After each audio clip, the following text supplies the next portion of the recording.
أعوذ بالله من الشيطان الرجيم بسم الله الرحمن الرحيم الحمد لله رب العالمين والصلاة والسلام على رسوله الكريم وعلى آله وصحبه أجمعين বাংলাদেশের গণমানুষের প্রাণপ্রিয় সংগঠন 18 কোটি মানুষের অধিকার আদায়ের আন্দোলনের অগ্রসেনানী অসংখ্য শহীদের রক্তে ভেজা কাফেলা বাংলাদেশ জামাত ইসলামী আজকের এই ফেনী শহরের উদ্যোগে আয়োজিত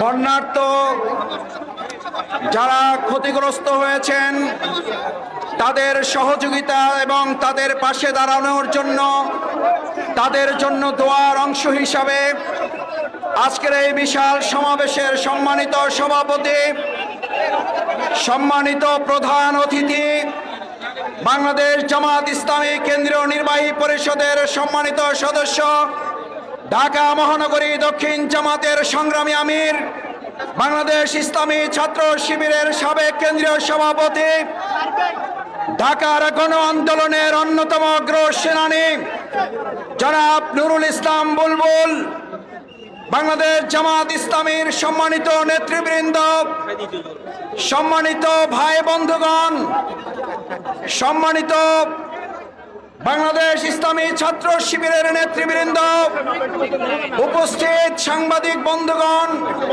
সম্মানিত আইন শৃঙ্খলা রক্ষাকারী সদস্যগণ, উপস্থিত সম্মানিত সুধীমণ্ডলী, আসসালামু আলাইকুম ওয়া রাহমাতুল্লাহি ওয়া বারাকাতুহু। অসংখ্য ছাত্র শিক্ষার্থী জনতার জীবন, হাত পা চোখ হারানোর বিনিময়ে যে উন্মুক্ত ফেনীর এই ময়দানে আজকে আল্লাহ সুবহানাহু ওয়া তাআলা আমাদেরকে নতুন বাংলাদেশে নতুন সম্ভাবনা তৈরি করার জন্য ফেনীর এই উন্মুক্ত ময়দানে সমাবেশ করার তৌফিক দিয়েছেন। সেই আল্লাহ সুবহানাহু ওয়া তাআলার দরবারে সিজদাবনত চিত্তে মস্তক অবনত করে একবার জোরে সোরে শুকরিয়া আদায় করতে চাই, আলহামদুলিল্লাহ। সম্মানিত ভাই এবং বন্ধুগণ, প্রধান অতিথি নুরুল ইসলাম বুলবুল ভাই বক্তব্য রাখবেন।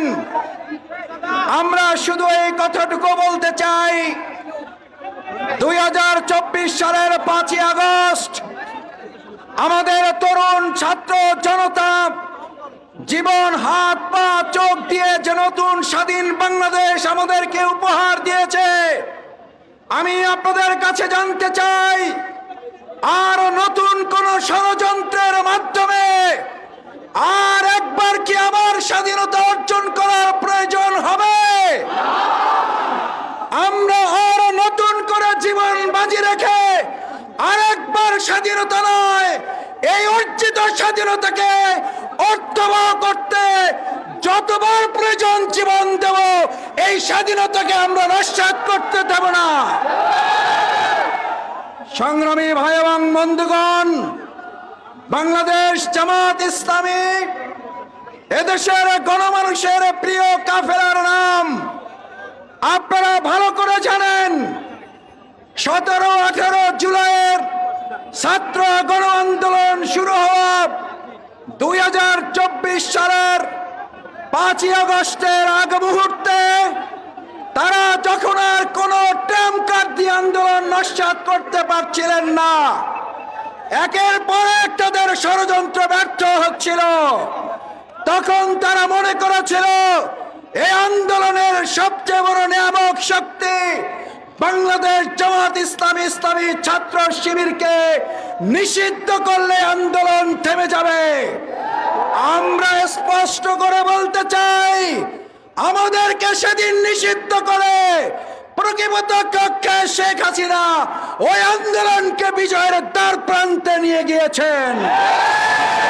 জামাত শিবিরকে নিষিদ্ধ করার পর ছাত্র জনতা জামাত ইসলামীকে বুকে তুলে আন্দোলনকে সফল করেছে।